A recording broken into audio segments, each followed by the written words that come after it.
ประมีธรรมพระเดชพระคุณหลวงปู่พระพรหมมงคลที่ปรึกษาเจ้าคณะภาคเจ็ดเจ้าอาวาสวัดพระธาตุเจ้าสี่จอมตองพระเดชพระคุณหลวงปู่พระเทพโกศลที่ปรึกษาเจ้าคณะภาคเจ็ดเจ้าอาวาสวัดศรีโสดาพระอารามหลวงตำบลสุเทพอำเภอเมืองเชียงใหม่พระเดชพระคุณหลวงพ่อท่านเจ้าคุณพระเทพปริยัติเจ้าคณะจังหวัดเชียงใหม่เจ้าอาวาสวัดเจ็ดยอดพระอารามหลวงอำเภอเมืองเชียงใหม่พระเดชพระคุณหลวงพ่อท่านเจ้าคุณพระเทพรัตนนายกท่านเจ้าคณะจังหวัดลำพูนพระเดชพระคุณหลวงพ่อท่านเจ้าคณะจังหวัดเชียงรายตลอดจนพระมหาเถระนุเถระภิกขุสังฆสามเณรเจ้าจุตนจุองค์ด้วยความเคารพขอเจริญสุขเจริญปอนญาติโยมศรัทธาสาธุชนตินจองห้องวัดจุหนุ่มเท่าใจยิงขอน้อมต้อนรับทุกท่านเข้าสู่รายการมรดกธรรมกำเมืองทางสถานีวิทยุกระจายเสียงวัดฝ่ายหินตำบลสุเทพอำเภอเมืองเชียงใหม่จังหวัดเชียงใหม่สถานีวิทยุวัดป่าแดงมหาวิหารตำบลสุเทพอำเภอเมืองจังหวัดเชียงใหม่สถานีวิทยุวัดหนองกายตำบลสันพญางอำเภอแม่แตงจังหวัดเชียงใหม่และสถานีวิทยุพระพุทธศาสนาจังหวัดเชียงรายตลอดจนวิทยุชุมชนเสียงตามสายห่อกระจายข่าวตามวัดตามวาตามหมู่บ้านต่างๆ พร้อมกันนี้เจริญปอนญาติโยมสาธุชนที่ได้ติดตามรับฟังต่างเฟซบุ๊กเฟซไลฟ์ต่างเว็บไซต์ต่างๆอยู่ในเวลานี้รายการนี้ดำเนินโดยอาตมภาพพระครูวิสิทธิ์ศรีลาภรณ์เจ้าคณะตำบลป่าแดดเจ้าอาวาสวัดวังสิงห์คำตำบลป่าแดดอำเภอเมืองเชียงใหม่จังหวัดเชียงใหม่เป็นผู้ดำเนินรายการก็นำเอาธรรมะปืนบ้านล้านนาได้มาพบมาปะมาเทศนาฮือญาติโยมศรัทธาได้ฟังกันเป็นประจำกูเจ้าตั้งแต่เวลา6 โมงปลายไปจนถึง7 โมงโดยประมาณปะกันวันนี้ก็เป็นวันหยุดสุดสัปดาห์เป็นวันที่พักผ่อนของญาติโยมศรัทธาแล้วก็วันนี้ก็เป็นวันพระวันศีลมหาอุโบสถศีลเดือน12ดับวันนี้ญาติโยมศรัทธานาบุญบางท่านก็ตื่นแต่เจ้าไหว้พระนบธรรมตลอดจนทำสำรับกับข้าวเตรียมเข้าป่าอาหารดอกไม้ธูปเทียนไปวัดไปวาอันเป็นกิจหน้าที่ของชาวพุทธทุกวันพระเข้าสู่ร่มอารามขวงแก้วทั้ง3บางท่านไปบ่ได้ก็อยู่บ้านอยู่จองฟังทางวิทยุไหว้พระนบธรรมโดยตุเจ้าทางวิทยุก็เป็นพระนาบุญเหมือนกันเนอะขอให้วันนี้เป็นวันแห่งความสุขของทุกท่านแล้วก็เดือนนี้เป็นเดือนแห่งการเกษียณอายุราชการท่านที่เป็นข้าราชการบอกว่าจะเป็นครูบาอาจารย์ทหารตำรวจที่รับราชการมาครบ60 ปี เดือนนี้เดือนกันยาเป็นเดือนเกษียณเปิ่นก็จัดกิจกรรมอำลาหรือว่าเลี้ยงส่งกันพ่องต้นเลี้ยงส่งอวยพรกันพ่องอย่างตะวาที่โรงเรียนวัดวังสิงห์คำก็มีครูบาอาจารย์ได้เกษียณอายุราชการไป3 ท่านส่วนที่อื่นๆก็มีทั่วประเทศเปิ่นกำหนดคือระบบราชการอายุ60 ก็เกษียณคือได้พักได้ผ่อนหลังจากตีตรักดำทำงานมาบางเมื่อก่อนเมื่อทำงานนั่น8 โมงต้องถึงตี4 โมง5 โมงถึงจะได้เลิกตั้งแต่ วันที่1 ตุลาเป็นต้นไปก็จะได้อยู่กับครอบครัวมีโอกาสมีเวลาเป็นของตัวเองพ่องจะไปหั่นจะไปนี่กับครอบครัวก็จะได้สะดวกสบายขึ้นที่สำคัญก็คือจะได้มีเวลาประพฤติวัดปฏิบัติธรรมสร้างหนทางของตัวเก่าให้นักเพราะว่าเมื่อก่อนนี่จะไปหั่นไปนี่ก็ติดงานราชการไปไม่ได้หรือไปได้ก็บ่เต็มที่บ่สะดวกแต่ตั้งแต่วันที่1นี้ไปก็จะมีโอกาสมีเวลาก็ขอให้ ทุกท่านได้มีสุขภาพเนอะสุขภาพพรรณนามัยสมบูรณ์แข็งแรง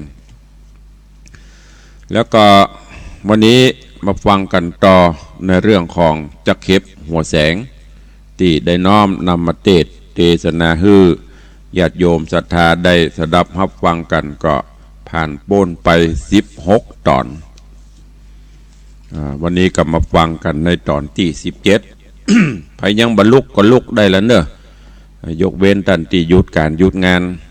จะบรรลุเดือก็สุดแล้วแต่จะนอนฟังแต่ว่าอากาศยามเจ้าแสงอรุณรุ่งวันใหม่ขึ้นมาละรุ่งอรุณมาลุกมารับแสงเงินแสงทองรับอากาศยามเจ้าอันบริสุทธิ์ก็ได้หรือจะพักผ่อนก็ตามมัธยศัยในเรื่องของจักเข็บหัวแสงในตอนที่แล้วได้ดำเนินมาถึงโพธิสัตว์เจ้าศีลวรรณกุมารได้ออกเดินตางเพื่อไปเสาะแสวงหาแก้วมณีโจทย์แก้วแสงเงินแก้วแสงที่เสียของเพื่อนแตกไปที่เอาโก่งไปยิงตอนที่มีกามาจับหลังคาพญาเจ้าเมืองนะเปิ่นปันธนันกำหนดเขตต้องไปเสาะไปหามาภายในประมาณ2 ปีทำได้ก็จะมีโตดมีตาโพธิสัตว์เจ้าก็ออกเสาะแสวงหาไปจนได้ไปพบไปปะปอฤาษีได้พร่ำเพียรศิลปะ10 ประคุณมนต์ยำเบ็ดมนต์คาถาป้องกันตัวอย่างตั้งสปะสปันจนไปพบไปปราบกับยักษ์แล้วก็ยักษ์ป่ายการยักษ์ก็ยอมอาสาเปลี่ยนค่าใจเวลามีอย่างเดือดร้อนสามารถที่จะห้องได้ใจสปะสปันเบ็ดมนต์คาถาได้ห้ำได้เฮียนมาหมด จนกระทั่งได้ไปพบไปปะกับจักเข็บโดยยักษ์นำปลาไปซึ่งจักเข็บตัวนี้อยู่ในถ้ำในป่าลึกและก็มีอิทธิฤทธิ์มีฤทธิ์เดชนักบหายบดีไผ่บ่สามารถที่จะเข้าถึงตัวบหายบดีไผ่บ่สามารถที่จะไปพบไปปะได้แต่ว่าด้วยบุญญาบารมีของโพธิสัตว์เจ้าศีลวรรณกุมารก็เดินตางไปโดยมียักษ์ซึ่งข้ามอาสารับใจได้นำปลาไปจากนั้นก็ได้ไปสู้รบกัน กับจักเข็บใจเวลาเมินพอสมควรโดยบุญบารมีสุดท้ายจักเข็บก็ยังหยั่งฮื้อบ่ได้ก็ต้องยอมป้ายการแล้วก็สุดท้ายมาก็ได้ได้ได้จ๋าถามที่มาที่ไปจักเข็บก็ถามโพธิสัตว์เจ้าว่าเป็นภัยที่ไหนอย่ามาบีบุญนักเข้ามาฆ่ายิ่งอย่างฮื้อก็บ่ได้ท่านเป็นผู้มีบุญลูกที่ไหนมาเป็นจะได้โพธิสัตว์เจ้าก็อธิบายเล่าฮื้อกับจักเข็บฟังแล้วก็ได้มาถามโพธิสัตว์เจ้าก็ถามจักเข็บว่ามันเป็นจะได้ที่มาที่ไปท่านอย่างมาเป็นจักเข็บและแก้วนี้มันมีที่มาที่ไปเป็นจะได้จักเข็บก็อธิบายที่มาที่ไปว่าโอ้แก้วนี้เมื่อก่อนข้าก็เป็นพ่อค้า ก็มีลูกกระตะคนหนึ่งเปิ้นเอาแก้วมาถามขายฮื้อโดยบอกฮู้ว่าเป็นแก้ววิเศษเนี่ยเปิ้นเอามาถามเปิ้นบอกว่าได้จากจีดอนทรายมาเอามาถามขายข้าฮู้ว่าเป็นของมีค่ามีศีลข้าฮู้ว่าเป็นแก้ววิเศษแต่ก็เลยจุบอกฮืออันตุกตะที่เปิ้นเอามาว่าโอ้แก้วมึงเอามาเนี่ยไม่ใช่แก้วอย่างแก้วเก็บเหี้ยไปเลยมีค่ามีศีลอย่างอ๋อข้าจะซื้อเอาไปบาทเดียวกับเปาะอย่างนั้นคนที่เปิ้นเอามาตุกตะนั่นก็บ่ฮู้ด้วยความไร้เดียงสาบ่ได้ศึกษาวัดดีบดีจุไล่เอาเปิ้นต่างๆนานาเปิ้นก็ยอมเอาด้วยความทุกข์ยากบาทก็บาทขายไปมากลุ่มซื้อนั่นซื้อนี่ก็ดีละพอตกลงกันตุกตะได้สตางค์ไปค่าปอกาตอนนั้นก็ได้แก้วมาโอ้ข้าฮู้ว่ามันเป็นของวิเศษของดีจะเอาไว้ในก็กลัวหายก็เอาซ่อนไว้บนผมค่ะนี่เอาซ่อนไว้ที่ผมบนหัวเพื่อบ่ฮื้อไปหูไปหันจากนั้นก็เดินต่างปีกปอก จะปีกบ้านปีกเมืองดันป่าเขาลำป่าเขาลำเนาภัยก็กึดพิจารณาไปว่าโอ้แก้วนี่มันเป็นแก้วกวนกากวนเมืองพวกนี้จะไปไว้ในห้องในหอบ้านข้าก็กลัวเปิ้นหูจะไปไว้ที่ไหนก็กลัวเขาหันกลัวเขามาลู่ญาติจริงเอาจะบอกลูกบอกเมียเนื้อกำได้ อย่างนั้นก็เลยเอาไปซ่อนไว้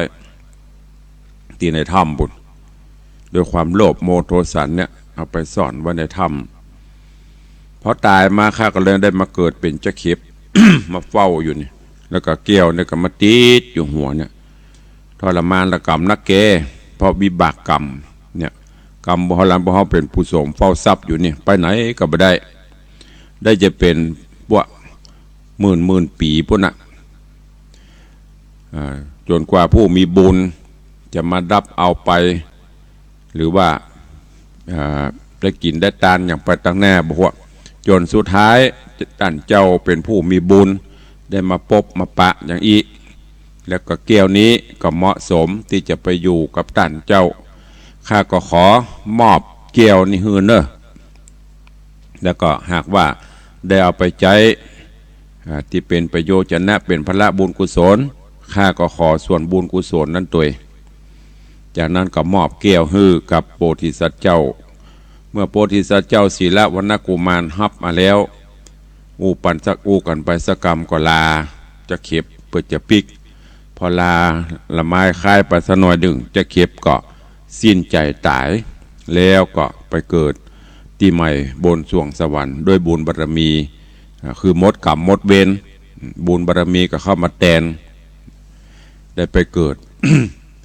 ในตอนที่แล้วได้มาถึงตัดที่นี่เวลาก็หมดลงวันนี้ก็มาฟังกันต่อว่าเรื่องราวของจะเข็บหัวแสงจักเป็นจะใดเจิญญาติโยมทั้งหลายตั้งอกตั้งใจฟังในตอนที่17อันเป็นตอนต่อไปณโอกาสบัดนี้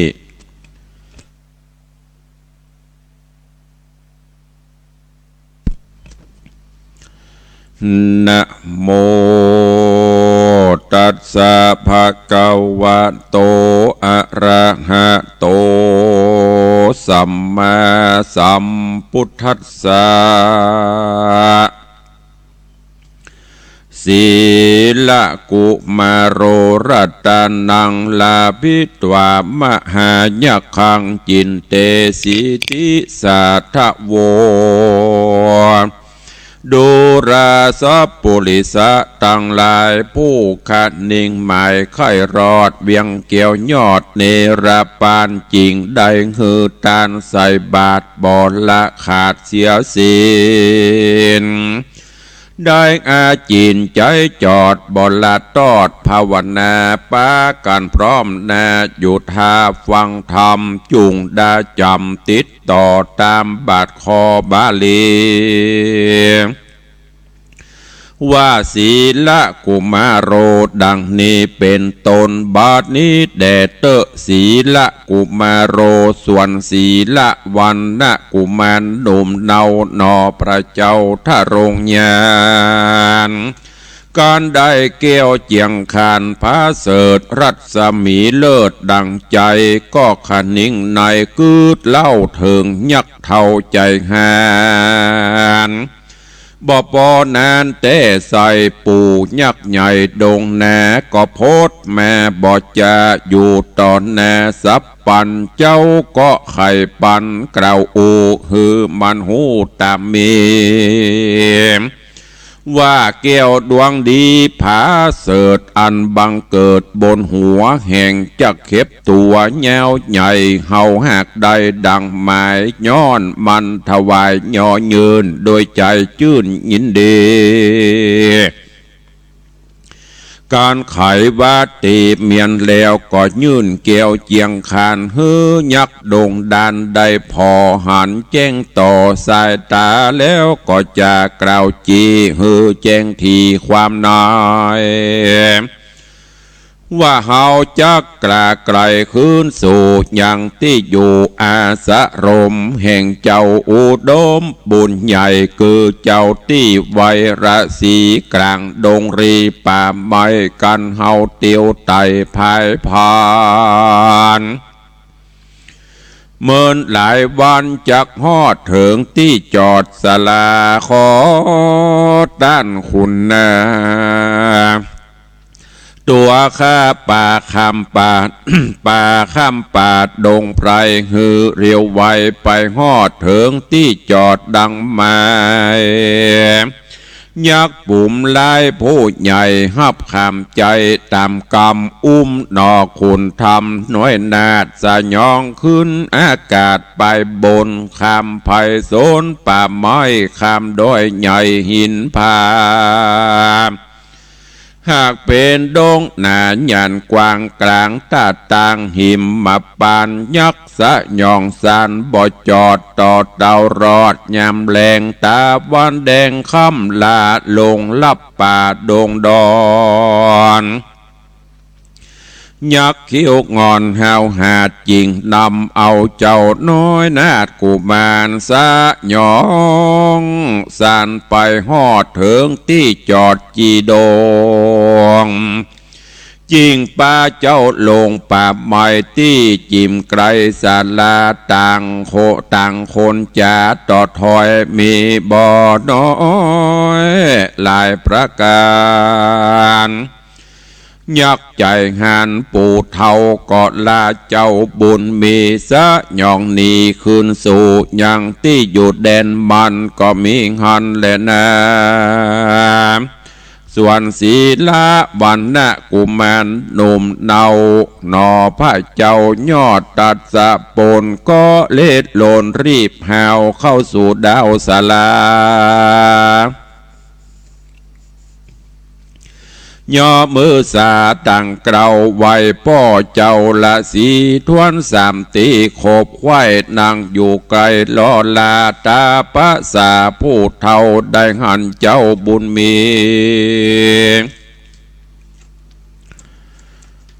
ได้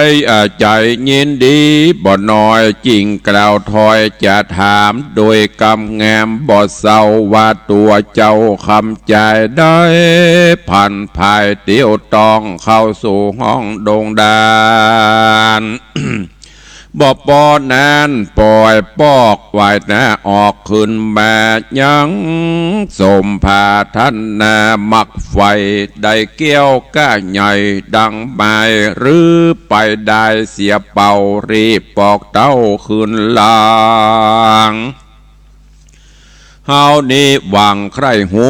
จุงกล่าวอูตามมีหนอบมุนีน้อยนาดก็โอกาสไข่กำลำดับมาแต่ตนติดสืบสนถึงไปโดยปริยายหลายแหล่บอกเว้นแวบทได้ ฮือเจ้าสินใส่บุญใหญ่ได้หูแจงไข่ตามมีแล้วเอาแก้วดวงดีพาเสดรัศมีเลิศเจียงคานฮือจีทะโรงยานได้พอหันแจ้งต่อตาตนจีไพรสนหันเดวใจผ่องแผ้วยินดีจริงไขวัตีตันต่อวัดูรามเจ้าหนอกุมารเจ้ามีสมปันหลายหลากจริงได้เกี่ยวมากปันปวงคือแก้วดวงหลวงจอยโจดวันนะวิโรธไรเรืองก้ากวนเมืองแสงส่องปังจักได้ดีลีอันว่าเจ้าละสีตนวิเศษจบแจงเปตทะโรงธรรมพงไข่กำดันต่อซึ่งเจ้าหนอมุนีญะทาและมียามใดดังอันตะตาในกาละยามนอนอันว่าน้องเจ้าคือกุลละวันนะกุมารกับนางโหนงครานยศใหญ่คือนางนอไทยปทุมมาหูว่าเจ้าบุญแหนมารอดพงยังจอดอย่าจะใครกับเจ้าสินใส่ผู้เท่าก็ปากันเข้ามาปันต่างมีใจชื่นจอยถามที่ถอยลายประการนอโปธิญาณกลิ่นกูก็ใครกล่าวอูตามมีก็มีหันและแน่อันวาดนอโปธิญาณหนุ่มเนาอยู่กับพ่อเจ้าราศีถึงวันดีมาฮอดก็ไว้เจ้ายอดตาปะสาเพื่อขอลาปิกปอกไว้หน้าออกขึ้นเมืองเอาเกี้ยวไรเรืองรีบหาวไปถวายเกต้าวผาปลาตาปะสาโตนวิเศษหูแจงเหตุหันไกลเล็งยันไปไกลกาไกลไกลหูแจงควายจุประการจริงจากขานต้านต่อว่ากันเจ้าหนอบุญมีจากดงรีเถื่อนทองไปสู่ห้องเวียงใจการแย้มได้ย้ายบาทขึ้นภาษาพังกาอันว่ากระถาฟ้าฟีกอันหืออย่าหือได้หลีกหนีไกลฮือเกิดในใจจริงจากใดสวดสดีการเจ้าละสีกล่าวแล้วก็สอนมนเกี่ยวเจียงคานฮือหนอโปธิญาณบุญใหญ่ได้จำชื่อไว้กับตนก็มีหันและนาตาทะนันตาลังลำดับนั่นไปตั้นใส่หนอประทีปไว้ทาลงญาณก็ปากุลวันนะกุมารน้องลากับแว่นฟ้าปทุมมาเก็บบุผาหลายสิ่งกันทะยิ่งหลายสีพงงามดีบานใหม่วางใส่ไว้เหนือขันแล้วป้ากันมวลหมู่เข้าไปสู่ศาลาแห่งตาปะสาผู้เท่านบกลมเกลาสามตีหนอบมุนีบุญใหญ่ยอขันดอกไม้ไข่กำว่าคาแดองค์คำเฮ้ยเจ้าพ่อตั้งแต่ข้าน้อยนอสองใจได้ผ่านภายลาบรากออกมาจากเมืองโตนดันไพรสนมาหอดขอย่างจอดศาลาต้านป้อขุนนาคำเจ้าดังลูกเดาเตรียมใจได้สอนมนต์ใจวิเศษศาสตราเพศหลายอันได้ไข่ป้อนกล่าวจีหือหูแจงทีกองดีกุลตั้นมีมากว่าอ่าง บ่อาจอ้างสั่งขะแย่บอดนี้นาตัวคาขอพรักนาเตียวจรจากดงดอนเถื่อนทองเพื่อปอกห้องเวียงใจกรรมอันใดหยาบจ้าอันผู้คากระทำมาย้อนว่าปลาเงาใบบ่หูไข่กองทามคือกายกรรมเป็นบาปวาจีหยาบจังไรรอยเกิดใดหรือมีขอเจ้าเจียงจีภายโพดงดเว้นโทษวางตามขออย่าเป็นกรรมบาปกระติดผู้ขาดตัวไปกันจะไข่สุดซอยหนอยอดซอยคุณธรรมก็ยอขันกลมเกล้าถวายแก่เจ้าเจียงจีเจ้าราศีบุญใหญ่ก็ฮับไว้ตามธรรมแล้วไข่กรรมตันต่อว่าตั้งแต่นอบบุญภายกับคำใจน้องลามาอยู่ห้องศาลาเหินเมินมาแต่ใส่เฮาบ่หอนได้เกยหันบอกว่าคืนวันค่ำเจ้ายังกรรมบาปเศร้าแน่แน่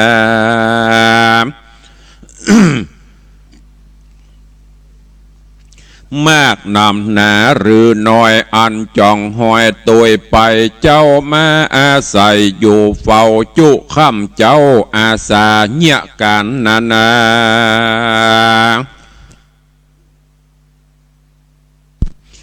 เนียการนา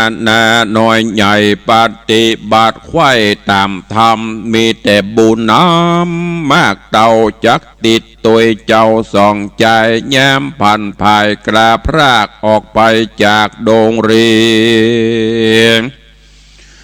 สวัสดีมีโจกหายทุกโศกมองผ่านสุขสำราญชื่นจ้อยสมไฟหอยมโนโอนายนี่ไกลจากบาปอันหึกหยาบทารุณเร่งกระทำบุญอย่าขาดอย่าประมาทลาซาเป็นประจาไพรไตเป็นคุณยศใหญ่แก่เมืองเป็นโยธาเรืองโยดยาวหรือเป็นดาเต้าผาปุรีกันกระทำดีบ่ผ่อนก็บ่หอนขี่มองเม่นเข้าของบ่มีมากก็บ่ลำบากเหลือลายยามได้ตายกลาพรากลาละจากเมืองโคนย่อมเอาตนไปเกิดในตีผาเสดขะเสมใจการเจ้าสินกับเจ้าสินใส่ยอดโซอยกล่าวเสียงถอยสุดกำดอกคุณทำหนุ่มเนากับน้องน้องเจ้าคำใจและนางจริงภายแง้มอาจคือนางน้อยนาฏปทุมมาก็วันตาขับไปครบทวนไข่สามตีแล้วลูกหนีกระพรากออกมาจากภายในเอาครัวใบเครื่องใจปกเมียดไว้กับตนแล้วก้อยโหนย้ายบาทออกมาจากอาวาสอาสะลมใจขี่ขมตำก้อยน้ำตาย้อยลำลายย้อนอาดไหลบ่แล้วยังพระพ่อแก้วถ้าโรงธรรมเข้าดงดำป่าเศร้าเหลวหลังพอเล่าหลายหนทั้งสามคนพี่น้องดันเถื่อนทองดงไพรข้ามที่ไหนนอนหันแจ้งแล้วดันพันภาย2 เดือนใหม่เมียดไว้จริงมารอดใหญ่เมืองใหญ่ราชธานีคือปาลาณสีใหญ่กว้างแห่งเจ้าจ้างทุทธราชาก็มีหอนและนา การว่ามาหอดแล้วเจ้าหนอแก้วคำใจก็รีบผ่านภายไปสู่ยังที่อยู่เกหาแห่งหญ้าจะลาแก่เท้าอันอยู่เฝ้ากองหันแล้วไข่ปันกล่าวโอฮือแย่เท่าหูตามมีต่างยินดีโจมจืนปีติตื่นโจมบานต่างไข่คันตอดถอยมีบอดน้อยนานาหน่อพุทธาตนองค์อาจก็คืนขวาก็คืดขวาดในใจว่าวันนี้ตะวันใสค่ำลาดาลับป่าดงดอนกวนเศร้านอนยังหย่อนหืออิดอ่อนไม่หายเถิงยามง่ายพูกเจ้าก้อยไปไวเจ้าผาปุลีเอาแก้วดวงดีพาเสดลัดสมีเลิศไปยอถวายเฮือเต้าหายโคตรใหม่โงดโดดใหญ่เดิมแม่หนอพุทธาน้อยนาดลวดบ่ย้ายบาดไปหน่อยเจ้าอาศัยยั่งย่อนอยู่ในบ่อนเฮือนโตนก็มีหันเด่นนาปะหูจะแน่อันว่าคนต่างหลายหนุ่มเทาหูว่าเจ้าคำใจไปโคงควายหาดใดยังเกี่ยวก้าใหญ่ใสสีซ้ำได้สาวจีอ่อนน้อยแงมชื่นจ้อยเหลือคนติดตามต้นมารอถึงที่จอดเกหาเขาต่างจากกล่าวโอฮือคนอื่นหูยาวไปแย้มนั่นคนที่ไกลและไกลต่างมาไขว้เล็งหานจริงปากันมวนหมู่ไหลหลังลูมาจูต่างเล็งดูยังเกี่ยวดวงเลิศแล้วไรเรืองก้าแป้งเมืองบ่พรดังเกี่ยวดวงก่อนดิเลพ่อนารีงามอาจพันนพิลาดเปิงแปงต่างเล่งแยงซ้อนพอต่างตันต่อจากกันเสียงเนืองนันอดเอาพ้องก็ทำเจ้าคำใจว่าแก้วกูลหลายก้ามากใดมาจากแดนใดตั้งสลีนงไว้น้อยอ่อนใดมาจากบ่อนใดจ่าเจ้าก็ใครจะกล่าวจี้เฮือแจ้งทีตามราย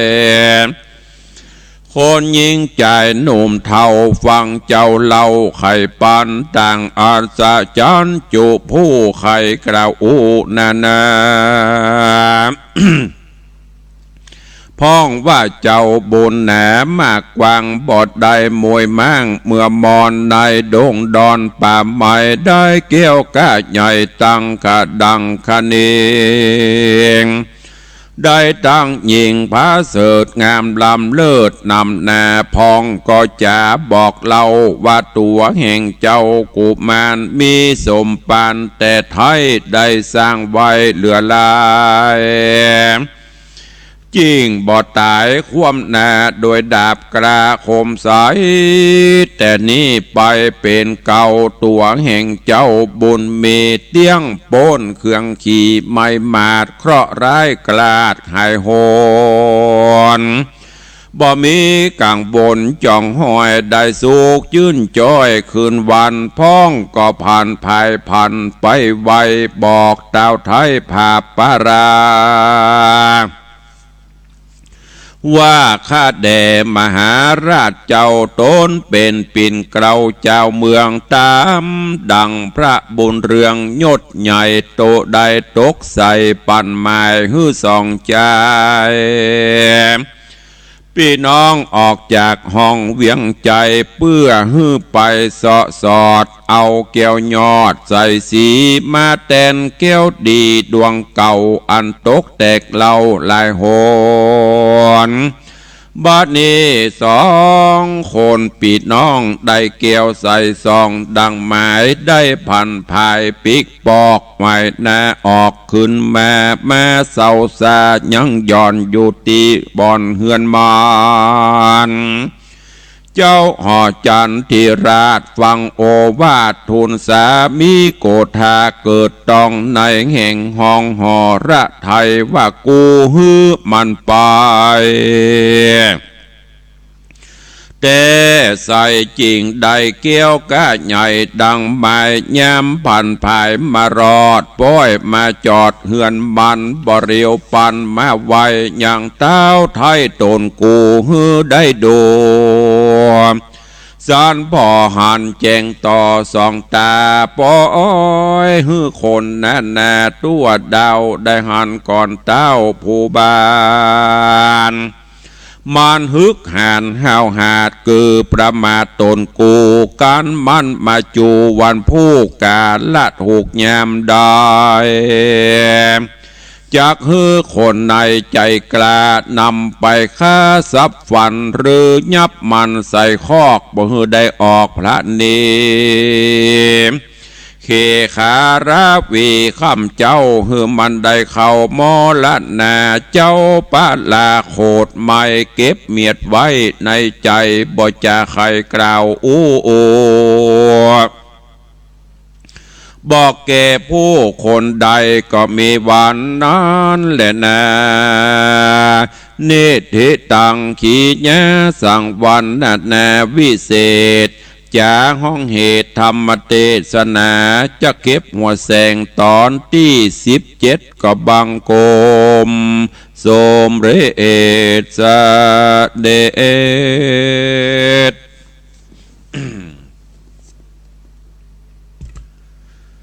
ก็จบไปแห่มตอนหนึ่งในเรื่องของพระธรรมเทศนาจักเข็บหัวแสง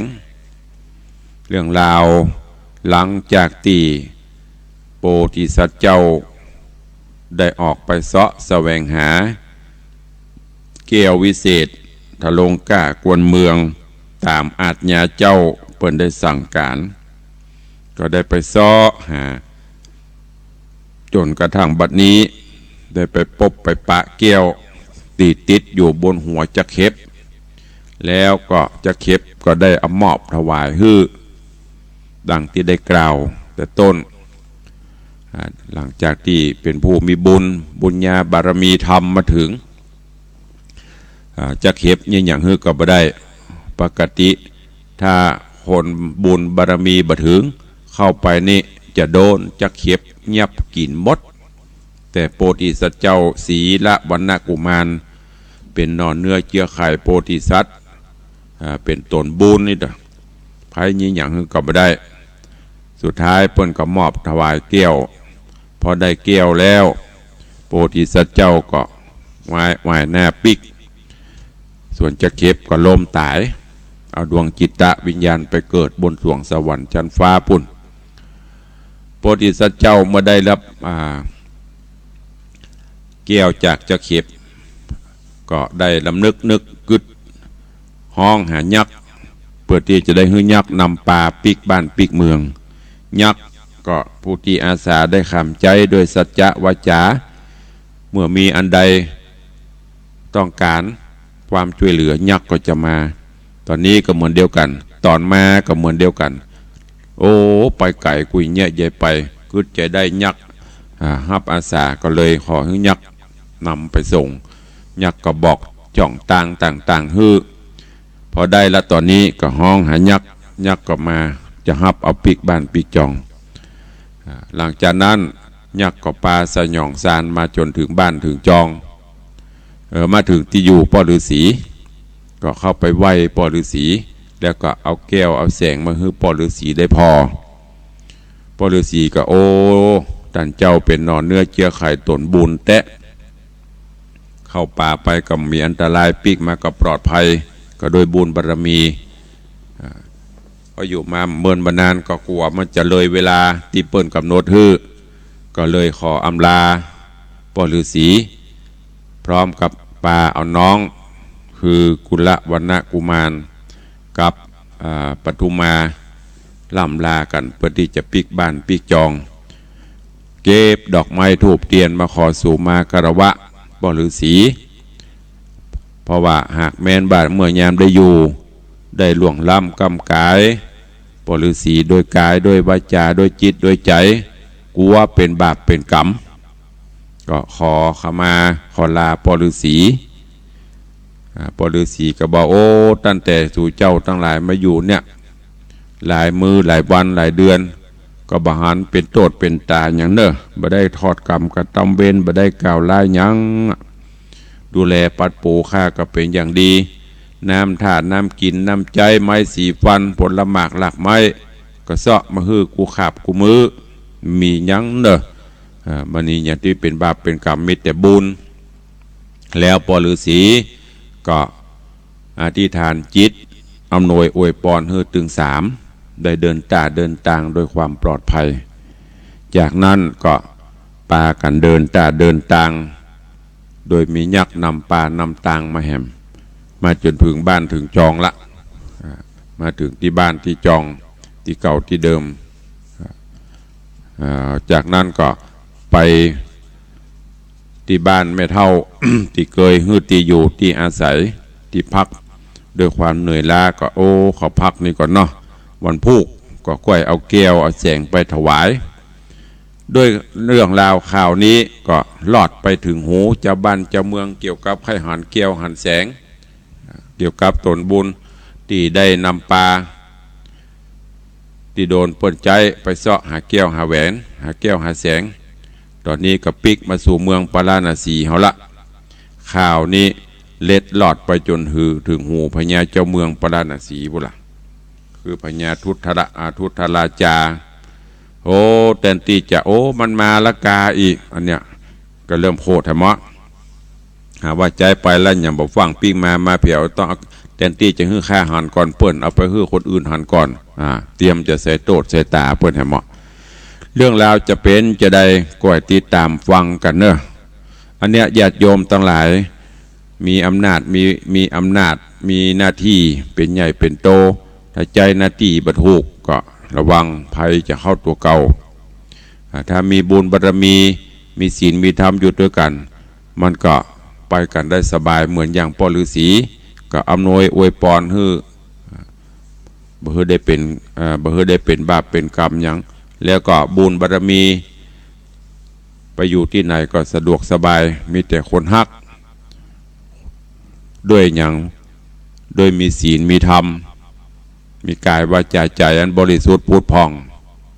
ผู้หม่นจาวานกายก็เป็นผู้ที่เบียดเบียนภัยจิตใจก็คือแต่สิ่งที่ดีสุดท้ายมาไปที่ไหนก็ปลอดภัยเหมือนอย่างโพธิสัตว์เจ้าศีละวรรณกุมารนี่สัจจะวาจาก็มีเปิ่นใจก็ไปอันตรายจะเป็นจะได้จะมันเตอะ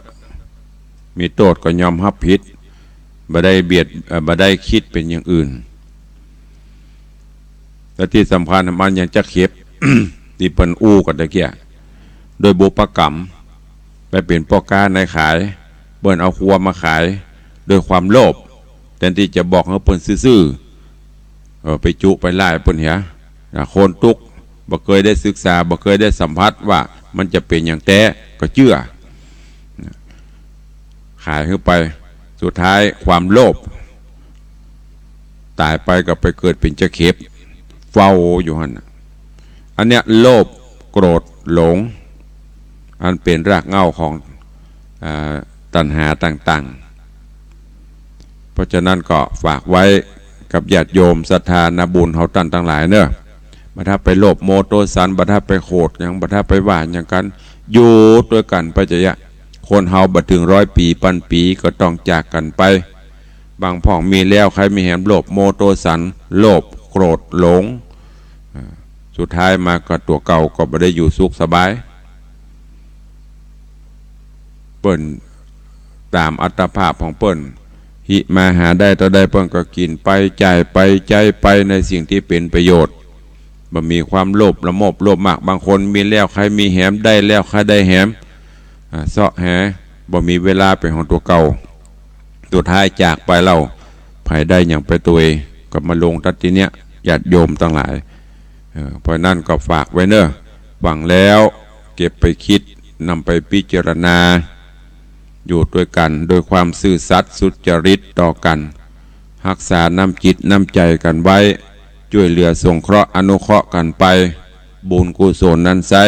ก็จะนำพาเฮาสู่จุดหมายปลายทางที่ดีที่งามต่อไปขอฝากฝังไว้กับญาติโยมสาธุชนทุกท่านในวันนี้ก่อนที่จะได้นำรายการจากไปวันนี้ก็ขอประชาสัมพันธ์ข่าวสารงานบุญกุศลให้ญาติโยมทั้งหลายเนอะวันนี้เป็นวันพระวันศีลเป็นวันที่ญาติโยมไปวัดไปวากันมีข่าวฝากมาประชาสัมพันธ์วันพรุ่งนี้วันที่29วันอาทิตย์ที่29ขอน้อมเอิ้นเชิญชวนญาติโยมศรัทธาสาธุชนร่วมมุทิตาสักการะงานทำบุญครบรอบอายุวัฒนะมงคลวันเกิด77 ปีของพระเดชพระคุณหลวงพ่อท่านเจ้าคุณพระเทพปริยัติหลวงพ่อเจ้าคณะจังหวัดเชียงใหม่อธิบดีสงฆ์ผู้ปกครองสงฆ์สูงสุดในจังหวัดเชียงใหม่นี่ที่วัด7 ยอดเนอะขอน้อมเอิญเชิญชวนศิษยานุศิษย์ศรัทธาญาบุญไปร่วมถวายมุทิตาสักการะสืบโหราจตาร่วมกับพระเดชพระคุณหลวงพ่อที่วัด7 ยอดในวันพรุ่งนี้พร้อมกันนั้นขอเชิญร่วมงานพระราชทานเพลิงศพเป็นกรณีพิเศษโยมแม่รถซึ่งเป็นโยมแม่ของท่านพระครูวัดเยียงยืนโยมแม่ของท่านพระครูวัดโลกโมลีซึ่งเป็นได้ลูกตู้เจ้า2 ตนด้วยกันวัดโลกโมลีกับวัดเยียงยืนนี้เป็นพี่น้องกันนะแม่เดียวปอดเดียวกันพ่อมหาบดีเนี่ยโมโหเป็นพี่เป็นน้องกันโยมแม่ของเปิ้นอายุได้88 ปีได้ถึงแก่มรณกรรมลงแล้วก็จะมีพิธีพระราชทานเพลิงศพเป็นกรณีพิเศษในวันพรุ่งนี้ที่สุสานสันกูเล็กก็เชิญญาติโยมตันติเคารพนับถือได้ไปร่วมบุญกุศลกับท่านพระครูในการบำเพ็ญบุญกุศลครั้งสุดท้ายคือกับโยมแม่เพิ่นเนอะแล้วก็ในวันเสาร์ที่5ก็เชิญร่วมงานถวายทานสลากพัดที่วัดสวนดอกวัดสวนดอกตำบลสุเทพอำเภอเมืองเชียงใหม่หลวงพ่อท่านเจ้าคุณพระราชรัชมุนีได้จัดกิจกรรมงานถวายทานสลากพัดเพื่อทำนุบำรุงพระพุทธศาสนาแล้วก็เพื่อสืบสานประเพณีวัฒนธรรมอันดีงามเป็นประจำคู่ปีเนอะขอน้อมเอิญเชิญชวนใครจะแปลงกวยขี้ปุ่มจะแปลงกวยสังจะแปลงกวยโจกต้นใจเอาไปให้ไปหอมไปตานร่วมกันได้ที่วิหารหลวงวัดสวนดอกในวันเสาร์ที่5ที่จะถึงนี้ทางวัดดอนจันทร์ตำบลตาสลาก็ฝากข่าวมาเชิญชวนญาติโยมศรัทธาร่วมงานวันปิยะมหาราชถวายดอกกุหลาบตลอดจนร่วมพิธีสืบโหราชตาสะเดาะเคราะห์เลาะน้ำเสริมบารมีที่วัดดอนจันทร์เนอะในวันที่23 ตุลาอันเป็นวันปิยะมหาราชขอเชิญทุกท่านไปร่วมโดยพร้อมเพรียงกันวันนี้ก็ขออนุโมทนาบุญขอบคุณกับญาติโยมศรัทธาที่ได้มีกุศลเจตนามาร่วมบุญกุศลต่างวัดขออนุโมทนาบุญขอบคุณกับพ่อจอมแปงแม่แสงอินโยมไตรทิพย์นางสาวสิริลักษณ์สามหงนายตาลเซงลิงเด็กชายตาลอีพี่น้องบ้านล้านตองสันกำแพงตวาแมลงได้มาร่วมถวายทานจตุปัจจัยและทองคำโดยโยมป่อจอมแปงโยมแม่แสงอินพร้อมลูกหลานครอบครัวได้นำทองคำ1 สลึงเป็นแหวน1 สลึงมาร่วมเพื่อหล่อพระเจ้าทองคำแล้วก็ถวายปัจจัยเงินทองแห่มเป็นจำนวน 1,200 บาทเพื่อน้อมอุทิศกุศลให้ดวงจิตวิญญาณของป่ออุยถาแม่อุยขาป่อคำปันแม่จันฟองนายสมเพชรธรรมะขันแข็งแล้วก็ถวายเป็นทานไปหายังป่ออุยสม แม่อุ้ยนางบัวเงินป่อคำมูลแม่คำป้อนางพัชราสามหงตลอดจนสุริยะตระกูลผู้ล่วงลับดับขันไป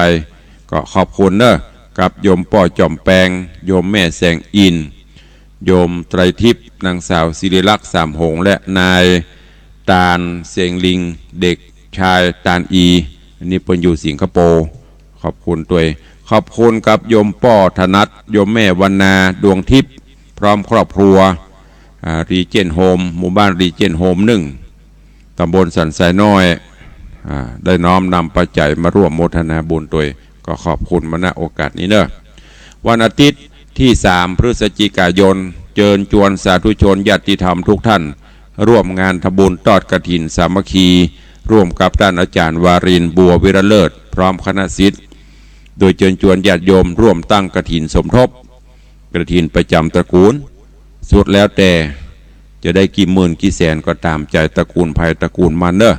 หรือจะร่วมตามจิตเจตนาศรัทธาก็ได้เชิญทุกท่านร่วมโมทนาบุญด้วยกันแจ้งความจำนงได้ที่วัดทุกเวลาวันนี้เวลาหมดเวลาขอนำรายการจากญาติโยมไปก่อนวันนี้ไม่ได้เปิดโอกาสให้ได้แจ้งผลการรับฟังเพราะเปิดไปก็ไม่มีใครโทรมาก็เลยไม่ต้องเปิดละอู้กันไปมันหมดเวลากับปิกต่างคนต่างไปเอาละเนอะขอนำรายการจากญาติโยมศรัทธานาบุญไปก่อนอยู่ดีมีสุขเหมือนกันจุตนจุองจุผู้จุคนเนอะจัตตารโอธรรมาวัตันติอายุวโนสุขังพะลัง